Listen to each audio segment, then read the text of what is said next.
El autobús se detuvo con un chirrido metálico en la plaza principal de San Miguel de las Sombras, levantando una nube de polvo rojizo que se adhirió a la ropa negra de Elena Morales.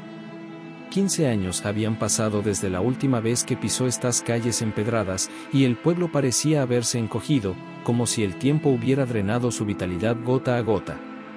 «¿Elena? ¿Eres tú, mijita?». La voz quebrada del padre Miguel resonó desde los escalones de la iglesia colonial. El anciano sacerdote descendió lentamente, sus manos temblorosas aferrándose al bastón de madera tallada.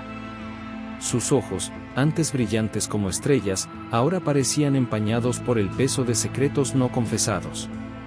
«Padre Miguel», Elena corrió hacia él, sintiendo cómo las lágrimas amenazaban con brotar. El abrazo del anciano olía a incienso y a recuerdos de una infancia truncada. «No pensé que me reconocería después de tanto tiempo». «Una nunca olvida a sus hijos del corazón», murmuró el sacerdote, estudiando el rostro de Elena con una mezcla de alegría y preocupación. «Pero dime, ¿qué te trae de vuelta a este lugar olvidado por Dios?». Elena extrajo de su bolso una carpeta llena de recortes de periódicos y fotografías. «Las desapariciones, padre. 5 personas en los últimos 3 meses. Todas cerca del viejo pozo de las afueras». El rostro del padre Miguel se ensombreció, y Elena notó cómo sus dedos se crisparon alrededor del crucifijo que colgaba de su cuello. «Ese lugar, no deberías acercarte ahí, Elena. Hay cosas que es mejor dejar enterradas». «¿Cómo enterraron a mi hermano Mateo?». Las palabras salieron más ásperas de lo que Elena había pretendido.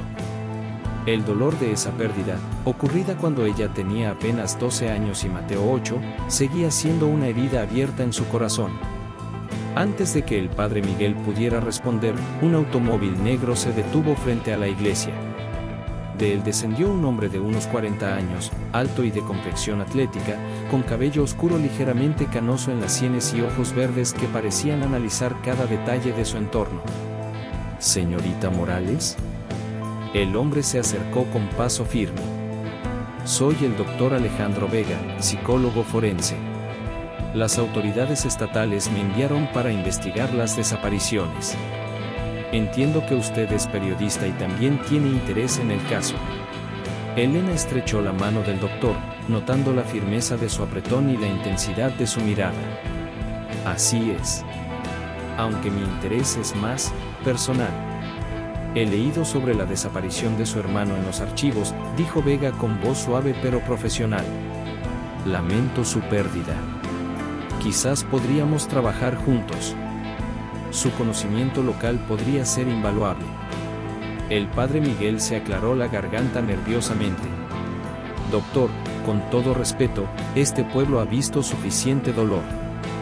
¿No sería mejor dejar que los muertos descansen en paz?». «Los muertos pueden descansar, padre», respondió Elena con determinación, «pero los vivos merecen respuestas». Mientras el sol comenzaba a ocultarse tras las montañas que rodeaban el pueblo, pintando el cielo de tonos naranjas y púrpuras, Elena sintió un escalofrío que no tenía nada que ver con el viento vespertino. En la distancia, apenas visible entre los mezquites y nopales, se alzaba la silueta del viejo pozo abandonado. Esa noche, Elena se hospedó en la única posada del pueblo, una construcción colonial con paredes gruesas que no lograban amortiguar completamente los sonidos nocturnos. Cerca de las 3 de la madrugada, un llanto infantil la despertó. Era un sonido desgarrador, lleno de dolor y desesperación, que parecía provenir de las profundidades de la tierra misma. Se asomó por la ventana y vio, con el corazón acelerado, una pequeña figura luminosa cerca del pozo. El llanto cesó abruptamente, y la figura desapareció, dejando solo el eco de una voz que susurraba en el viento: «Ven, ven a jugar conmigo». La mañana siguiente amaneció con un cielo plomizo que amenazaba tormenta. Elena caminó por las calles empedradas hacia la casa de doña Carmen, la curandera más respetada del pueblo. La vivienda se encontraba en las afueras, rodeada de un jardín donde crecían hierbas medicinales y plantas que parecían susurrar secretos antiguos al viento. Doña Carmen la recibió en su portal, una mujer de unos 70 años con cabello blanco trenzado y ojos negros que parecían ver más allá del velo de la realidad. Sus manos, curtidas por décadas de trabajo con la tierra y las plantas, se movían con gracia mientras preparaba té de hierbas. Sabía que vendrías, mijita, dijo la anciana sin levantar la vista de sus tazas de barro.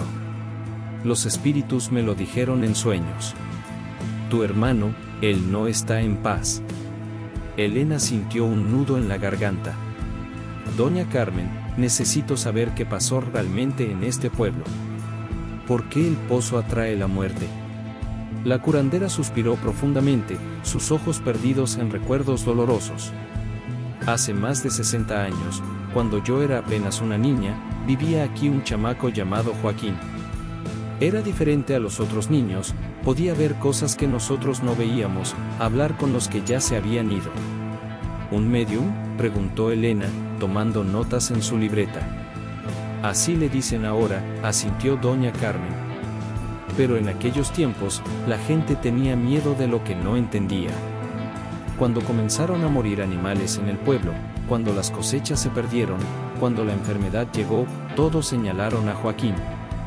El doctor Vega apareció en el portal, habiendo seguido a Elena hasta allí.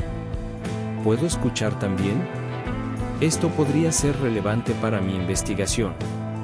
Doña Carmen lo estudió con sus ojos penetrantes antes de asentir. El niño era inocente, doctor. Pero el miedo es como un veneno que se extiende rápido. Una noche, los hombres del pueblo, liderados por... La anciana miró a Elena con compasión, por tu bisabuelo, Esteban Morales, arrastraron a Joaquín hasta el pozo. Elena sintió como si el mundo se tambaleara bajo sus pies. ¿Mi bisabuelo? Lo arrojaron vivo al pozo, mijita.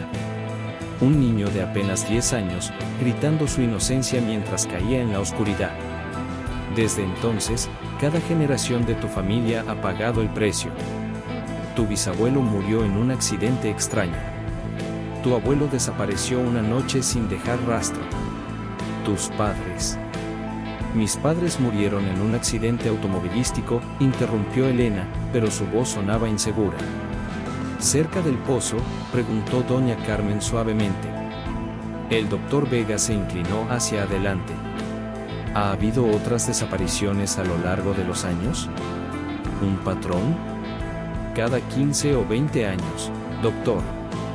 Siempre niños o jóvenes.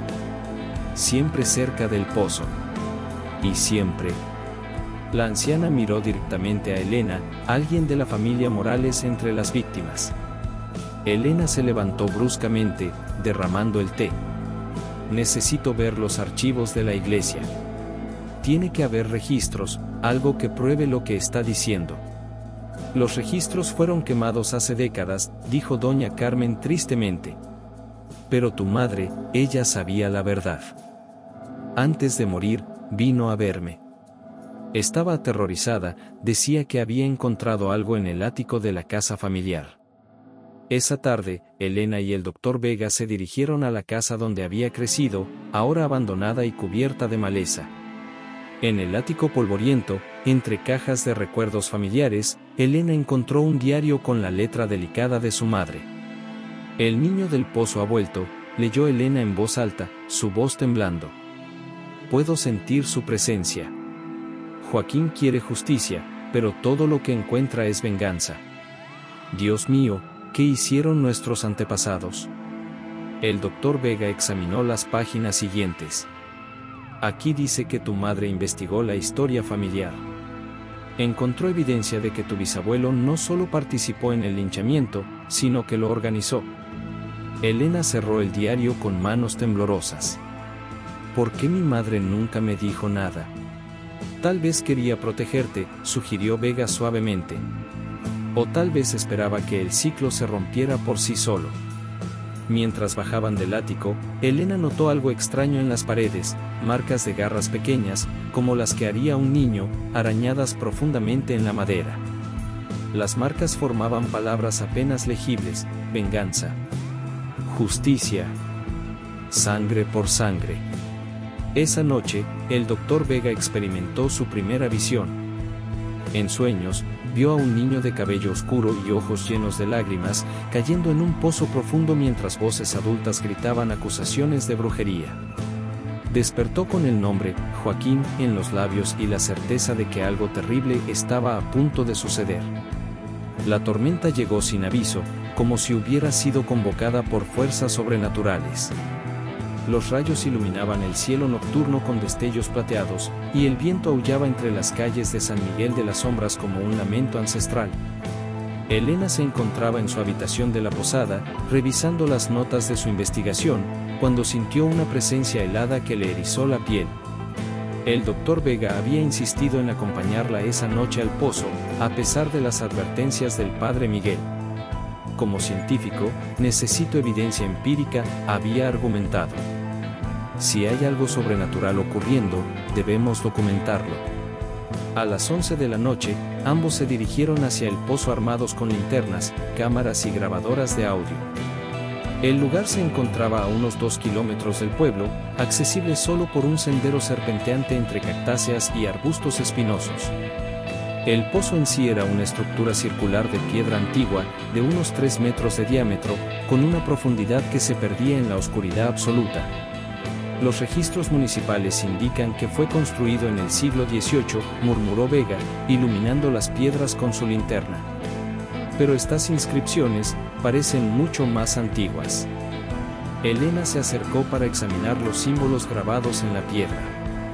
Eran glifos prehispánicos mezclados con cruces cristianas, como si diferentes culturas hubieran intentado bendecir o maldecir el lugar a lo largo de los siglos. Alejandro, susurró Elena, ¿escuchas eso? Un llanto suave pero desgarrador comenzó a emerger desde las profundidades del pozo. No era el llanto de un niño vivo, sino algo más primitivo, más desesperado. El sonido parecía rasgar el aire mismo, llenando la noche de una tristeza tan profunda que ambos sintieron lágrimas involuntarias corriendo por sus mejillas. ¿Está grabando esto?, preguntó Vega, señalando hacia la grabadora de Elena. Ella revisó el dispositivo y frunció el ceño. No registra nada. Es como si el sonido no existiera en nuestro plano de realidad. De repente, el llanto cesó. Un silencio sepulcral se extendió por el lugar, más aterrador que cualquier sonido. Entonces, lentamente, una luz pálida y azulada comenzó a emanar desde el fondo del pozo. Dios mío, murmuró Vega, retrocediendo instintivamente. La luz se intensificó, y con ella emergió una figura pequeña y etérea. Era un niño de unos 10 años, con ropas desgarradas del siglo pasado y ojos que brillaban con una luz sobrenatural. Su piel tenía un tono grisáceo, como si hubiera estado sumergida en agua durante décadas, y sus pequeñas manos terminaban en uñas largas y afiladas. Joaquín, susurró Elena, reconociendo instintivamente al espíritu. El niño fantasmal la miró directamente, y Elena sintió como si una mano helada le apretara el corazón. Cuando Joaquín habló, su voz era como el eco de un grito en una caverna profunda. Tú tienes su sangre, dijo, flotando lentamente hacia Elena. La sangre del que me mató. Elena quiso correr, pero sus piernas no le obedecían. El terror la había paralizado completamente. Joaquín extendió sus pequeñas manos hacia ella, y Elena pudo ver en sus ojos no solo ira, sino un dolor infinito. Yo no hice nada, logró articular Elena. Era solo una niña cuando... Tu familia me debe una vida, gritó Joaquín, y su voz se multiplicó en ecos que parecían provenir de todas las direcciones. Una vida por cada año que he sufrido en la oscuridad. El espíritu se abalanzó hacia Elena con velocidad sobrehumana. Sus garras estaban a centímetros de su garganta cuando una figura apareció corriendo desde el sendero. En el nombre de Cristo, te ordeno que te detengas, gritó el padre Miguel, sosteniendo un crucifijo de plata que brillaba con luz propia. Joaquín se detuvo en seco, siseando como un animal herido. Tú estabas ahí esa noche, viejo. Te vi escondido detrás de los árboles, viste cómo me asesinaron y no hiciste nada. El rostro del padre Miguel se descompuso. Era solo un niño entonces, Joaquín. Tenía apenas 15 años. No tuve el valor de... Cobarde, aulló el espíritu.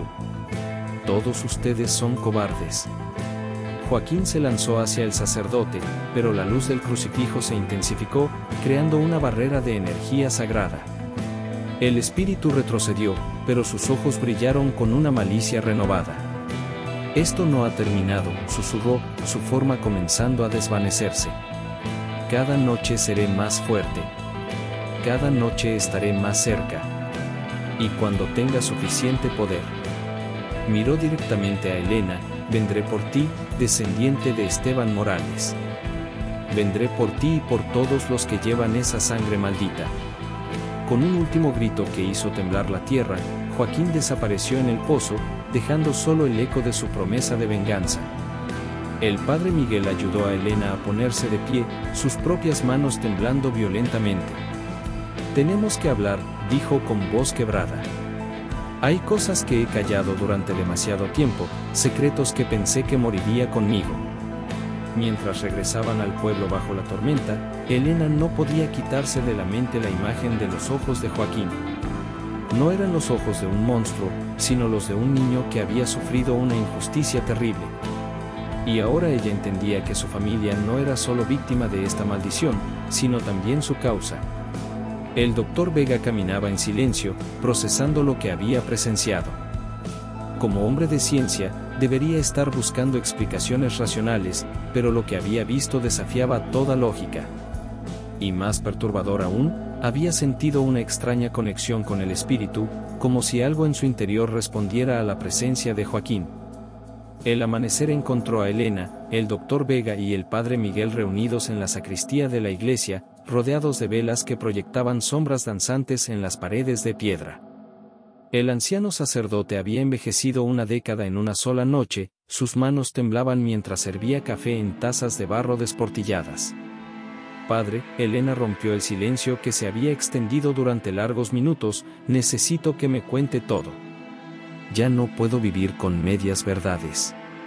Miguel cerró los ojos, como si estuviera reuniendo fuerzas para confesar pecados que había guardado durante décadas. «Tenía 15 años cuando mataron a Joaquín. Mi padre era el campanero de la iglesia, y esa noche me había enviado a tocar las campanas para la misa de medianoche». El doctor Vega se inclinó hacia adelante. «¿Vio todo lo que pasó?» «Desde el campanario se ve todo el pueblo, doctor. Vi cómo se reunieron los hombres en la plaza, vi cómo arrastraron al niño desde su casa. Su madre gritaba, suplicaba. La voz del sacerdote se quebró. Joaquín no era más que un chamaco flaco y asustado. No entendía por qué lo culpaban de las desgracias del pueblo». Elena sintió una opresión en el pecho. ¿Y mi bisabuelo? Esteban Morales era el hombre más respetado del pueblo. Rico, influyente, con tierras que se extendían hasta las montañas. Cuando él señaló a Joaquín como el causante de las muertes del ganado y las cosechas perdidas, nadie se atrevió a contradecirlo. «Pero usted sabía que era inocente», afirmó Vega. «Joaquín venía a la iglesia todas las mañanas. Me ayudaba con las tareas, limpiaba los candelabros, ordenaba los libros de misa. Era un niño dulce, doctor, con una sonrisa que iluminaba incluso los días más grises. Sí, tenía habilidades especiales. Podía ver a los difuntos, hablar con ellos. Pero nunca lastimó a nadie». Elena se levantó y comenzó a caminar por la sacristía. ¿Por qué mi bisabuelo lo acusó entonces? El padre Miguel intercambió una mirada significativa con el doctor Vega antes de responder. Porque Joaquín había visto algo que no debía ver. Tu bisabuelo tenía un socio en sus negocios, un hombre llamado Rodolfo Vega. El doctor Vega se tensó visiblemente. Vega era tu tatarabuelo, doctor, confirmó el sacerdote. Esteban y Rodolfo habían estado envenenando los pozos de agua de las familias más pobres para forzarlas a vender sus tierras a precio de gana. Joaquín vio a los espíritus de las víctimas y comenzó a hablar de lo que había presenciado. La revelación cayó como un rayo sobre Elena y Alejandro. No solo estaban conectados por la investigación actual, sino por una tragedia que había unido a sus familias en culpa y secreto durante generaciones. Por eso Joaquín nos persigue a ambos, murmuró Vega, la comprensión iluminando su rostro. Nuestros antepasados fueron cómplices en su asesinato. Elena se detuvo frente a una imagen de la Virgen de Guadalupe, buscando respuestas en los ojos pintados de la santa. ¿Cómo podemos reparar algo así? ¿Cómo se le da justicia a un niño que murió hace 60 años? Antes de que el padre Miguel pudiera responder, las puertas de la iglesia se abrieron con un estruendo. Doña Carmen entró corriendo, su rostro pálido de terror. «Padre. Doctor». «Elena», gritó la curandera. «Ha tomado a otro niño. Joaquín ha tomado al hijo de los Herrera». Los tres corrieron hacia la plaza, donde se había reunido una multitud de habitantes del pueblo. María Herrera, una joven madre, sollozaba en brazos de su esposo mientras señalaba hacia el pozo. «Mi Pedrito. Se lo llevó esa cosa». «Vi como una sombra lo arrastraba hacia el pozo», gritaba la mujer, histérica. El doctor Vega se acercó a los padres, adoptando su tono profesional más calmado. «Señora Herrera, necesito que me cuente exactamente qué vio. Cada detalle es importante». Pedrito estaba jugando en el patio trasero, sollozó María. De repente escuché que gritaba. Cuando salí, vi una figura pequeña, como de un niño, pero brillaba con una luz azul. Tenía a mi hijo de la mano y lo jalaba hacia el sendero del pozo. Elena sintió que el mundo se tambaleaba. Joaquín ya no se conformaba con apariciones y amenazas. Ahora estaba tomando víctimas reales. «¿Cuántos años tiene Pedro?», preguntó Vega.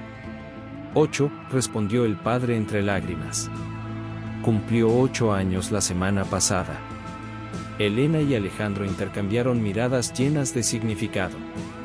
La misma edad que tenía Joaquín cuando lo asesinaron. La misma edad que tenía Mateo cuando desapareció. Doña Carmen se acercó a Elena y le susurró al oído: «El ritual que intenté anoche para proteger al pueblo, falló. Joaquín es demasiado fuerte ahora. Se está alimentando del dolor y la culpa acumulados durante décadas». «¿Hay alguna manera de detenerlo?», preguntó Elena desesperadamente. «Solo una», respondió la curandera con gravedad. «Alguien de sangre Morales o Vega debe ofrecerse voluntariamente para tomar el lugar del niño. Un intercambio de vida por vida». El doctor Vega se adelantó sin dudar. «Yo iré». «No», Elena lo detuvo, tomándolo del brazo. «Iremos juntos. Si nuestras familias causaron esto juntas, juntas debemos enfrentarlo». El padre Miguel los bendijo con manos temblorosas. «Que Dios los proteja, hijos míos. Y que encuentren la manera de darle paz a ese pobre niño». Mientras se preparaban para descender al pozo, Elena no pudo evitar preguntarse si estaban caminando hacia su salvación o hacia su perdición. Pero una cosa era cierta: no podía permitir que otro niño inocente pagara por los pecados de sus antepasados. En la distancia, el llanto fantasmal de Joaquín comenzó a resonar nuevamente, pero esta vez sonaba diferente. Ya no era solo dolor y venganza. Ahora había en él una nota de triunfo, como si supiera que finalmente tendría la justicia que había estado buscando durante tantos años. La entrada al pozo se había transformado durante la noche. Lo que antes era una simple abertura circular en la tierra ahora parecía pulsar con una energía maligna, como la boca de una bestia primordial esperando devorar a sus víctimas. Elena, el doctor Vega y el padre Miguel se encontraban en el borde, equipados con cuerdas, linternas y los pocos objetos sagrados que habían podido reunir. «La profundidad real del pozo nunca se midió correctamente», murmuró el padre Miguel, revisando los mapas antiguos de la región. «Los registros coloniales hablan de túneles que conectan con cuevas ceremoniales prehispánicas. Los antiguos habitantes consideraban este lugar sagrado y peligroso». Elena ajustó su arnés de escalada, tratando de controlar el temblor en sus manos. «¿Está seguro de que quiere acompañarnos, padre?» «Su edad. He vivido con esta culpa durante 60 años, mijita. No voy a dejar que ustedes enfrenten solos las consecuencias de mi cobardía». El doctor Vega probó la resistencia de las cuerdas una vez más. Desde el encuentro con Joaquín, había experimentado visiones cada vez más intensas. En sus sueños veía fragmentos del pasado, su tatarabuelo Rodolfo contando monedas manchadas de sangre, reuniones secretas a medianoche, documentos falsificados para robar tierras. Pero también veía algo más perturbador, otros espíritus, otros niños que habían sido víctimas de la avaricia de sus antepasados. Alejandro, Elena lo tomó del brazo, notando su expresión distante. ¿Estás bien? Las visiones son cada vez más claras, admitió él. Creo que Joaquín está tratando de mostrarme algo. No solo sobre su muerte, sino sobre otros crímenes que nuestras familias cometieron. Comenzaron el descenso en silencio, sus linternas creando círculos de luz que parecían ridículamente pequeños contra la oscuridad absoluta del pozo. Las paredes estaban cubiertas de una humedad pegajosa que olía a tierra húmeda y algo más, algo dulzón y putrefacto que les revolvía el estómago. A los 20 metros de profundidad, Elena notó las primeras marcas en las paredes, arañazos desesperados, como si alguien hubiera tratado de escalar hacia la superficie usando solo las uñas. Más abajo, encontraron huesos pequeños incrustados en la piedra, blanqueados por el tiempo. Dios mío, susurró el padre Miguel, ¿cuántos niños han muerto aquí? A los 40 metros, el pozo se abría hacia una caverna natural. Sus linternas revelaron un espacio vasto, con estalactitas que colgaban como dientes de una mandíbula gigantesca. En el centro de la caverna, dispuestos en un círculo perfecto, se encontraban los restos de al menos una docena de niños. Elena se acercó con reverencia a los pequeños esqueletos. Cada uno conservaba fragmentos de ropa de diferentes épocas, algunos vestían harapos del siglo XIX, otros ropas más modernas. En el centro del círculo, sentado en posición fetal, estaba el esqueleto de un niño con los restos de una camisa blanca y pantalones de manta. Joaquín, murmuró Elena, sintiendo una tristeza profunda al ver los huesos pequeños y frágiles.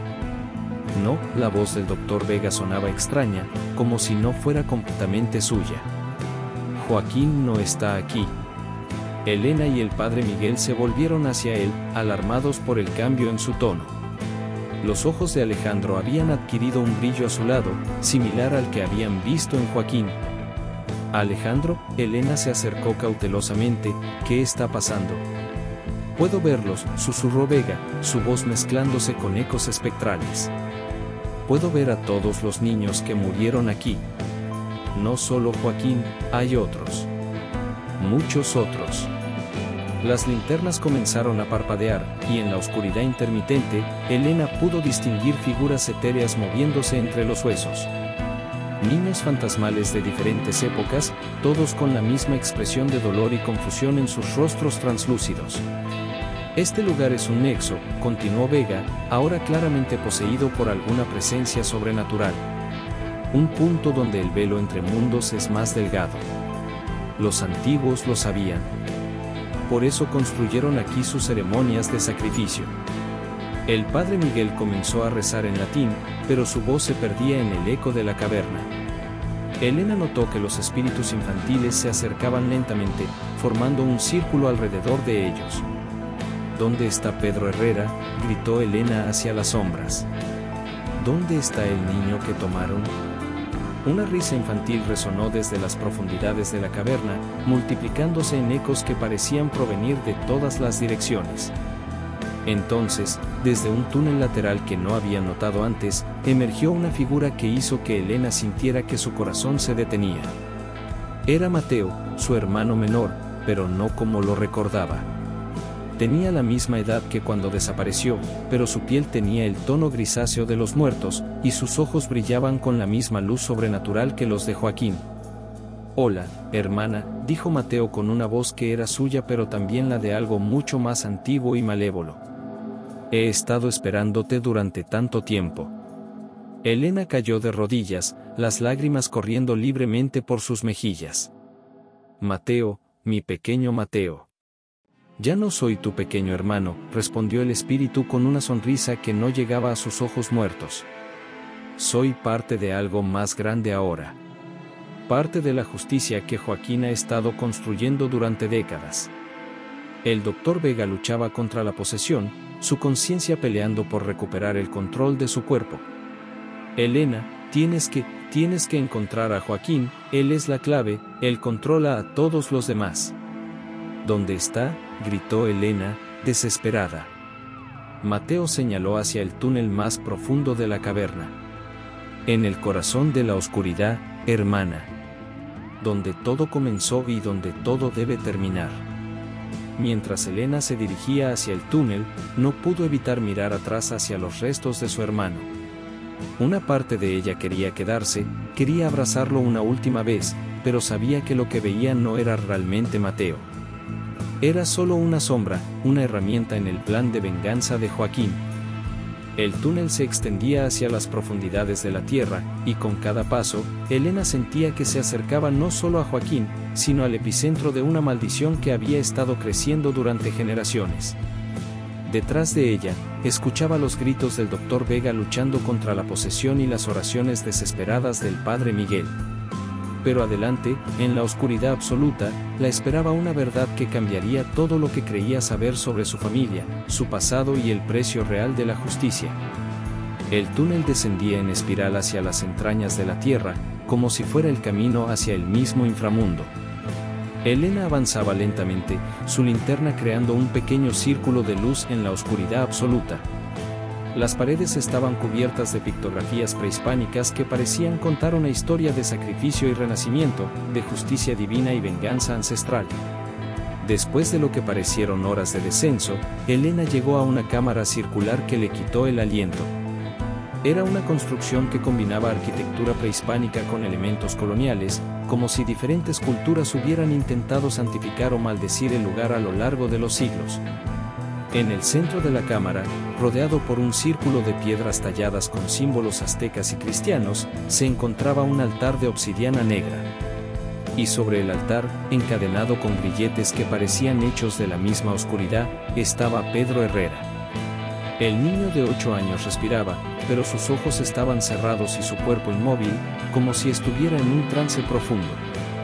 Pedro, Elena corrió hacia él, pero una voz la detuvo en seco. No te acerques más. Elena se volvió lentamente y vio a Joaquín emergiendo de las sombras.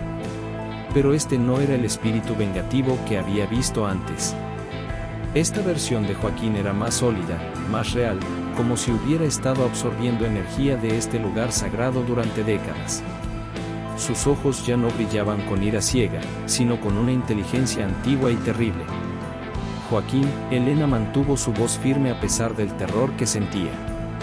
Suelta al niño. Él no tiene nada que ver con lo que te hicieron. Como yo no tenía nada que ver con los crímenes que me imputaron, respondió Joaquín, acercándose lentamente. ¿Cómo los otros niños que han muerto aquí no tenían nada que ver con las ambiciones de sus mayores? Elena notó por primera vez los detalles de la cámara. En nichos tallados en las paredes se encontraban los restos de docenas de niños, cada uno con un pequeño objeto personal, un juguete de madera, una medalla religiosa, un libro de escuela. Era un mausoleo de inocentes, un testimonio silencioso de décadas de injusticia. ¿No entiendes?, continuó Joaquín, su voz resonando con el peso de los años. Esto no es solo venganza. Es equilibrio. Es justicia cósmica. Cada niño que ha muerto aquí representa una deuda que el mundo debe pagar. ¿Una deuda por qué? Elena se acercó un paso más, tratando de mantener a Joaquín hablando mientras buscaba una manera de liberar a Pedro. Por la codicia. Por la corrupción. Por el silencio cómplice ante la injusticia. Los ojos de Joaquín se llenaron de una tristeza infinita.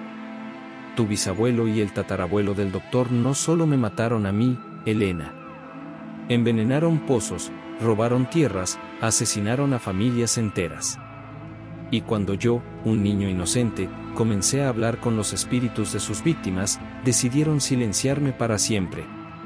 Elena sintió que el mundo se tambaleaba bajo sus pies. ¿Cuántas personas murieron por culpa de ellos?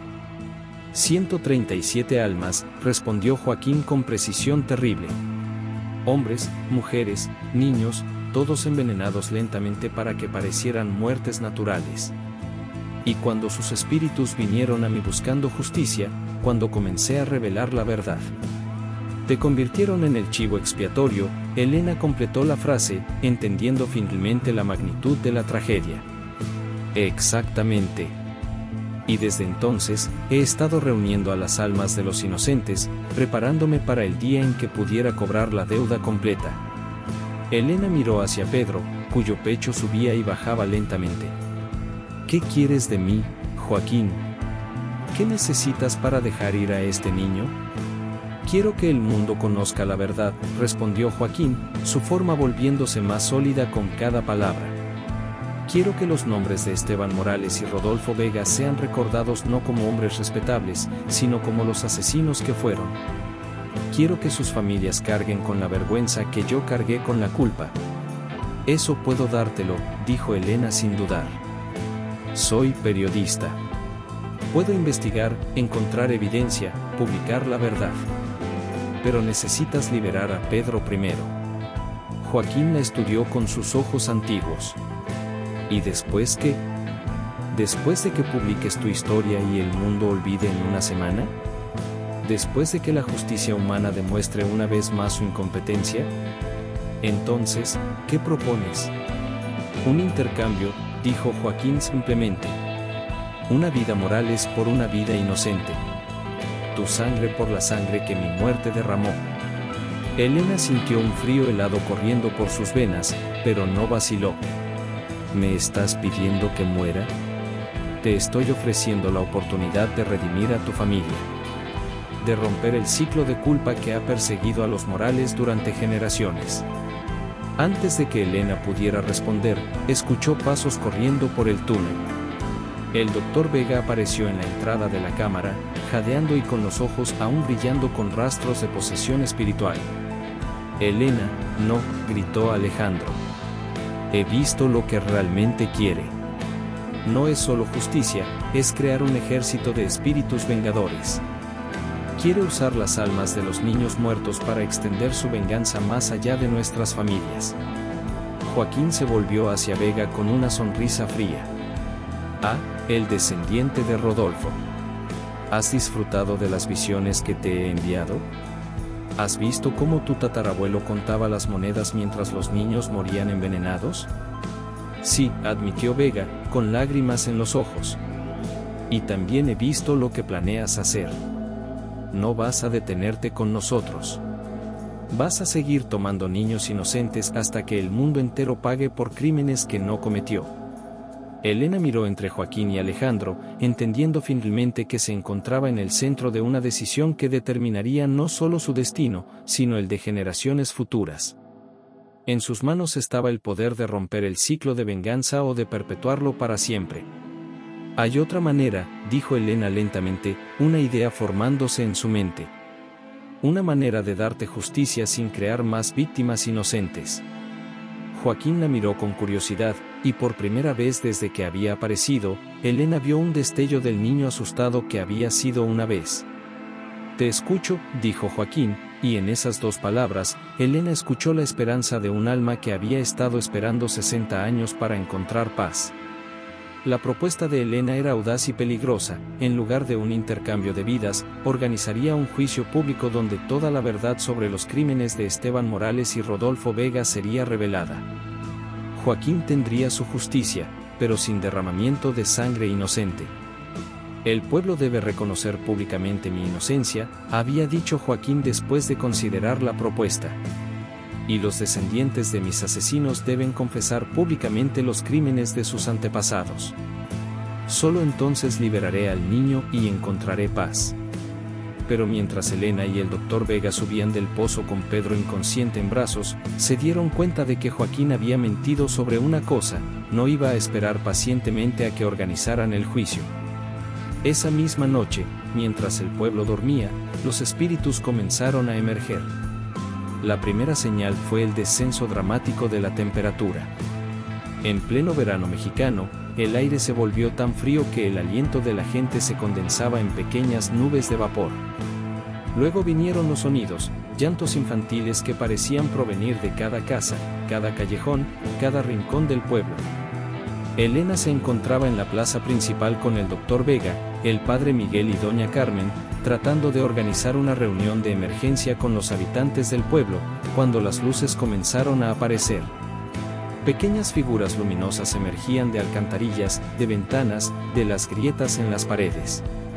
Eran los espíritus de todos los niños que habían muerto a lo largo de las décadas, ahora liberados por Joaquín para cobrar venganza. «Dios mío», gritó María Herrera, quien había venido corriendo desde su casa. «Hay un niño fantasma en mi cocina. Está buscando algo». «Están buscando a los descendientes», explicó doña Carmen con voz temblorosa. «Joaquín les ha dado nombres, rostros. Saben exactamente a quién buscar». El doctor Vega consultó rápidamente los archivos genealógicos que había estado estudiando. Hay al menos 20 familias en el pueblo que descienden de los hombres que participaron en el linchamiento de Joaquín, y otras 15 que descienden de las víctimas del envenenamiento. «¿Qué quiere decir eso?», preguntó Elena, aunque temía conocer la respuesta. «Que Joaquín no solo quiere venganza contra nuestras familias», respondió Alejandro con horror creciente. «Quiere que todos los descendientes de los culpables paguen, y quiere que todos los descendientes de las víctimas sean testigos». Como si hubiera escuchado sus palabras, la voz de Joaquín resonó por todo el pueblo, amplificada por algún poder sobrenatural que hacía que cada piedra, cada pared, cada superficie vibrara con su mensaje. Habitantes de San Miguel de las Sombras, la voz del niño fantasmal llegaba desde todas las direcciones. Durante 60 años he esperado justicia. Durante 60 años he visto cómo honran la memoria de asesinos mientras olvidan a sus víctimas. Esta noche, la verdad será revelada. Los espíritus infantiles comenzaron a moverse con propósito, dirigiéndose hacia casas específicas. Elena vio con horror cómo una pequeña figura luminosa atravesaba la pared de la casa de los González, una familia que según los registros descendía de uno de los hombres que había participado en el linchamiento. «Tenemos que detener esto», dijo Elena, pero el padre Miguel la detuvo. «No podemos detenerlo, mijita. Solo podemos tratar de controlarlo». El anciano sacerdote se dirigió hacia la iglesia. «Voy a tocar las campanas. Que todos vengan a la plaza. Si Joaquín quiere un juicio público, se lo daremos». Mientras las campanas de la iglesia comenzaban a repicar con urgencia desesperada, los habitantes del pueblo salieron de sus casas, muchos de ellos seguidos por espíritus infantiles que los empujaban suavemente pero firmemente hacia la plaza. Era una procesión surrealista, familias enteras caminando en pijamas y batas, escoltadas por fantasmas de niños que brillaban con luz azulada. En la plaza, Elena improvisó un estrado usando las escalinatas de la iglesia. El doctor Vega había traído todos los documentos que habían encontrado, mientras que doña Carmen encendía velas y copal para crear un círculo de protección. «Escúchenme todos», gritó Elena hacia la multitud de unas 200 personas que se había reunido. «Sé que esto parece imposible, pero todos ustedes están viendo lo mismo. Los espíritus son reales, y quieren justicia». «Esto es brujería», gritó alguien desde la multitud. «Deberíamos llamar al ejército». «El ejército no puede luchar contra los muertos», respondió doña Carmen. «Solo la verdad puede darles paz». Joaquín apareció entonces en el centro de la plaza, más sólido y real que nunca. A su alrededor se materializaron los espíritus de todos los niños muertos, creando un círculo fantasmal que rodeaba a los habitantes del pueblo. «Esteban Morales», dijo Joaquín, su voz resonando con autoridad sobrenatural, y Rodolfo Vega envenenaron los pozos de agua de 37 familias entre 1960 y 1963. 137 personas murieron lentamente, incluyendo 42 niños. Un murmullo de horror recorrió la multitud. Cuando yo, un niño inocente de 10 años, comencé a hablar con los espíritus de sus víctimas y a revelar la verdad, estos hombres me acusaron de brujería para silenciarme. El 15 de octubre de 1963, una turba liderada por Esteban Morales me arrastró desde mi casa y me arrojó vivo a este pozo. Elena se adelantó, su voz temblando pero firme. Es verdad. He encontrado evidencia en los archivos familiares. Mi bisabuelo Esteban Morales fue un asesino, y durante generaciones mi familia ha vivido con esa culpa sin saberlo. El doctor Vega se unió a ella. Mi tatarabuelo Rodolfo Vega fue su cómplice. Juntos robaron tierras y asesinaron familias enteras por codicia. Esos son mentiras, gritó don Roberto González, un hombre mayor cuyo abuelo había participado en el linchamiento. Nuestros antepasados eran hombres honorables. Joaquín se volvió hacia él, y el espíritu de un niño pequeño se materializó junto a González. Este es tu primo Carlitos, dijo Joaquín con voz terrible. Murió a los 6 años por el veneno que tu abuelo ayudó a verter en su pozo. Don Roberto retrocedió, aterrorizado, mientras el espíritu del niño lo miraba con ojos llenos de tristeza. Basta, gritó el padre Miguel, avanzando hacia el centro de la plaza. Joaquín, tienes razón. Yo estuve ahí esa noche. Vi cómo te asesinaron y no hice nada para impedirlo. El anciano sacerdote cayó de rodillas frente al espíritu del niño. He vivido con esa culpa durante 60 años. He rezado cada día por tu alma, pero sabía que no era suficiente. Perdóname, hijo. Perdona mi cobardía. Joaquín se acercó al sacerdote, su expresión suavizándose por primera vez. Tú eras solo un niño también, Miguel. Asustado y sin poder. Tu culpa es menor que la de los otros. Pero sigue siendo culpa, insistió el padre Miguel. Y acepto cualquier castigo que consideres justo.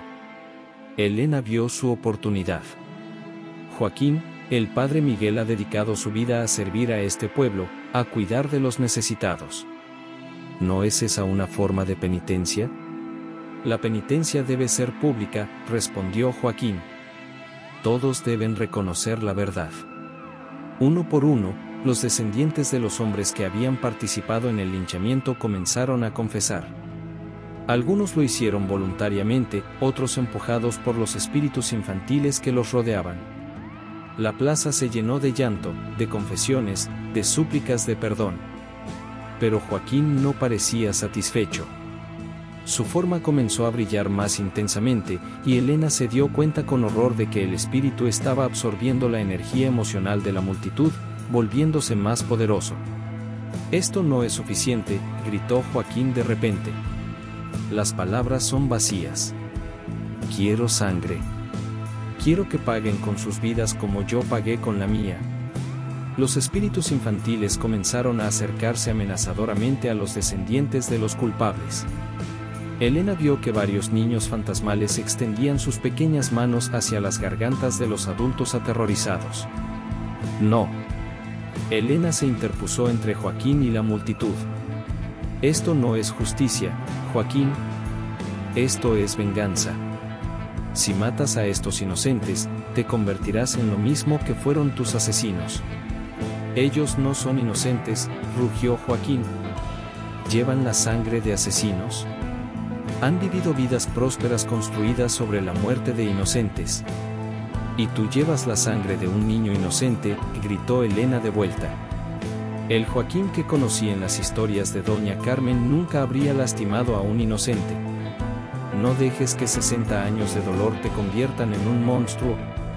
Por un momento, Joaquín vaciló. En sus ojos, Elena vio un destello del niño asustado que había sido una vez. Yo solo quería justicia, susurró Joaquín, su voz volviéndose más pequeña, más humana. Y la tendrás, prometió Elena. Pero de la manera correcta. Elena se volvió hacia la multitud. Todos ustedes han escuchado la verdad. Todos ustedes son testigos.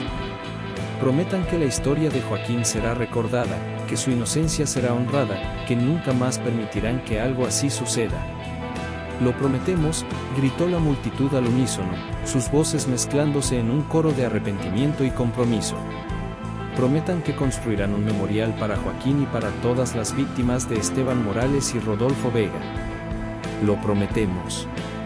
Prometan que enseñarán a sus hijos la verdad, que nunca más honrarán la memoria de asesinos. Lo prometemos.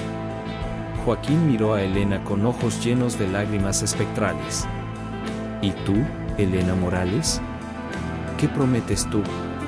Elena se acercó al espíritu del niño, sin miedo ya.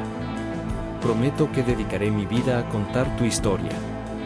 Prometo que el mundo conocerá tu nombre no como el de un fantasma vengativo, sino como el de un niño valiente que murió defendiendo la verdad. Joaquín extendió su pequeña mano hacia Elena. Cuando ella la tomó, sintió un frío intenso pero también algo más, paz, alivio, gratitud. Gracias, susurró Joaquín. Finalmente puedo descansar. El espíritu del niño comenzó a brillar con una luz dorada en lugar de azul. Los otros espíritus infantiles también comenzaron a cambiar, sus expresiones de dolor transformándose en sonrisas de paz. Pero hay una última cosa, dijo Joaquín, mirando hacia el pozo. Pedro Herrera sigue atrapado entre mundos. Alguien debe ir a buscarlo y traerlo de vuelta. Elena no dudó. Yo iré. No, Joaquín negó con la cabeza. Tú ya has hecho suficiente. Yo mismo lo traeré. El espíritu de Joaquín flotó hacia el pozo, seguido por los otros espíritus infantiles. Uno por uno, se desvanecieron en la oscuridad, llevando consigo décadas de dolor y sed de venganza. Minutos después, Pedro Herrera emergió del pozo, caminando lentamente pero vivo, completamente ileso. Corrió hacia los brazos de sus padres mientras la multitud lloraba de alivio. Mientras el sol comenzaba a salir por el horizonte, Elena sintió una mano en su hombro. Era el doctor Vega, con lágrimas en los ojos pero una sonrisa en los labios. Lo lograste, le dijo. Les diste paz. Elena miró hacia el pozo, donde ya no se escuchaba ningún llanto fantasmal. No, respondió suavemente. Les dimos justicia. Finalmente, después de 60 años, Joaquín obtuvo la justicia que merecía. 6 meses después del juicio nocturno en la plaza de San Miguel de las Sombras, Elena Morales se encontraba frente a un hermoso memorial de piedra blanca que se alzaba donde antes había estado el pozo maldito. La estructura, diseñada por artistas locales, representaba a un niño con los brazos extendidos hacia el cielo, rodeado por figuras más pequeñas que simbolizaban a todas las víctimas de la tragedia de 1963. Joaquín Mendoza Herrera, leyó Elena en voz alta la inscripción grabada en la base del memorial. Niño valiente que murió defendiendo la verdad. 1953 a 1963, que su memoria nos recuerde que la justicia verdadera siempre triunfa sobre la venganza. El doctor Alejandro Vega se acercó por detrás, cargando un ramo de flores blancas. En los meses posteriores a los eventos sobrenaturales, él había decidido quedarse en el pueblo, estableciendo una clínica de salud mental gratuita para ayudar a los habitantes a procesar el trauma colectivo que habían experimentado. ¿Cómo va el libro?, preguntó Alejandro, colocando las flores al pie del memorial. Elena sonrió, mostrándole el manuscrito que llevaba en sus manos. Terminé el último capítulo anoche. La verdad enterrada, la historia real de Joaquín Mendoza y la injusticia de San Miguel de las Sombras, estará en las librerías el próximo mes. ¿Y la editorial está segura de que quiere publicar algo tan inusual? Después de que 3 cadenas de televisión nacionales cubrieran la historia, y de que el Instituto Nacional de Antropología e Historia confirmara los hallazgos arqueológicos en las cuevas, ya no hay duda sobre la veracidad de los eventos. Elena miró hacia el pueblo, que había experimentado una transformación notable. Además, el turismo histórico está ayudando a la economía local. Era cierto. San Miguel de las Sombras se había convertido en un destino para personas interesadas en historia, arqueología y fenómenos paranormales. Pero más importante aún, se había convertido en un símbolo de cómo una comunidad puede enfrentar su pasado oscuro y elegir la redención sobre la negación. Elena, la voz de doña Carmen interrumpió sus pensamientos. La curandera se acercaba lentamente, apoyándose en un bastón tallado pero con una sonrisa radiante en el rostro. Tengo noticias. ¿Buenas noticias, espero?, preguntó Elena, tomando el brazo de la anciana para ayudarla a caminar. las mejores. Pedro Herrera acaba de ser aceptado en la universidad. Va a estudiar psicología, dice que quiere ayudar a otros niños que hayan pasado por experiencias traumáticas. Elena sintió una calidez en el pecho. Pedro había sido el más afectado por los eventos, pero también el que había mostrado mayor resistencia. Con la ayuda del Dr. Vega, había logrado procesar su experiencia y convertirla en una fuente de fortaleza. ¿Y qué hay de los otros descendientes?, preguntó Alejandro. La familia González donó todas sus tierras para crear un parque público, respondió doña Carmen. Los Herrera establecieron un fondo de becas para niños de familias de bajos recursos. Y don Roberto, bueno, él ha estado viniendo a misa todos los días, pidiendo perdón. Elena asintió, satisfecha. El proceso de sanación había sido lento pero constante. No todos en el pueblo habían aceptado inmediatamente la verdad sobre sus antepasados, pero la evidencia había sido demasiado abrumadora para negarla. ¿Y el padre Miguel?, preguntó Elena, notando que el anciano sacerdote no estaba en su lugar habitual frente a la iglesia. Doña Carmen sonrió con tristeza. Está en el hospital en la ciudad. Los doctores dicen que es solo vejez, pero yo creo que finalmente se está permitiendo descansar. Ha cargado con esa culpa durante 60 años, mijita. Ahora que Joaquín está en paz, él también puede encontrar la suya. Elena miró hacia la iglesia, donde una nueva placa conmemorativa honraba la memoria de todas las víctimas del envenenamiento de 1963. El nuevo sacerdote, un joven llamado Padre Carlos, había llegado con ideas frescas sobre justicia social y reconciliación comunitaria. Hay algo más, dijo doña Carmen, bajando la voz. Anoche tuve un sueño. Vi a Joaquín, pero no como el espíritu atormentado que conocimos. Era un niño feliz, jugando con otros niños en un lugar lleno de luz. ¿Crees que finalmente encontró paz?, preguntó Alejandro. Estoy segura de ello, respondió la curandera. Y también vi a tu hermano, Elena. Mateo estaba con él, riéndose y corriendo como los niños que nunca pudieron ser en vida. Elena sintió lágrimas corriendo por sus mejillas, pero eran lágrimas de alegría y alivio. Durante meses había temido que Mateo estuviera perdido para siempre en algún limbo espiritual, pero ahora sabía que él también había encontrado la paz. Doña Carmen, Elena tomó las manos arrugadas de la anciana. ¿Qué va a pasar ahora? ¿Cómo seguimos adelante? Mijita, la vida siempre sigue adelante. Pero ahora lo hace con la verdad como guía en lugar del miedo. La curandera miró hacia el memorial. Este pueblo aprendió que esconder la verdad solo alimenta la oscuridad. Que honrar a los verdaderos héroes y reconocer a los verdaderos villanos es la única manera de sanar.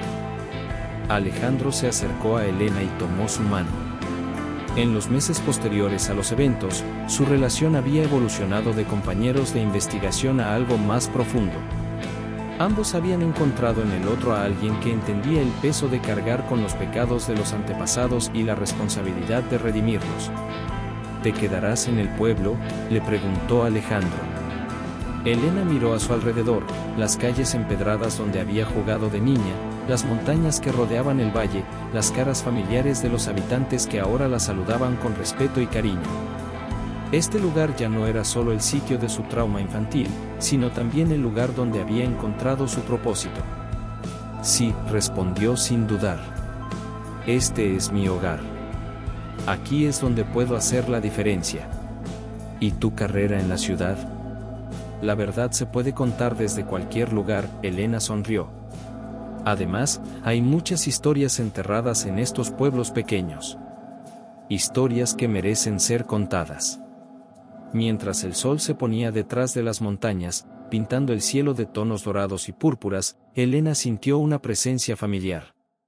No era amenazante ni aterradora, sino cálida y reconfortante. Por un momento, creyó ver la silueta de un niño pequeño junto al memorial, pero cuando parpadeó, solo había una mariposa blanca que revoloteaba alrededor de las flores.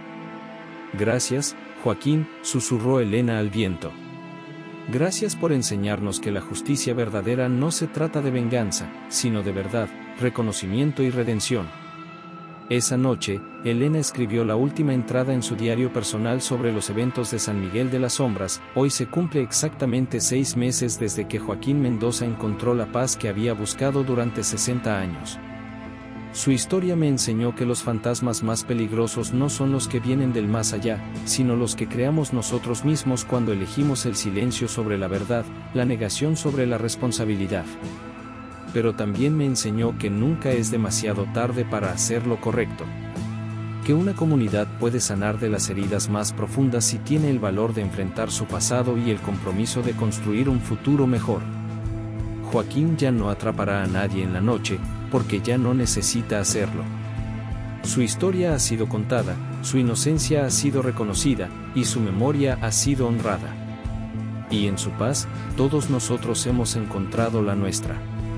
El niño sombrío del pozo maldito finalmente ha vuelto a casa. Elena cerró el diario y miró por la ventana hacia el memorial iluminado por la luna.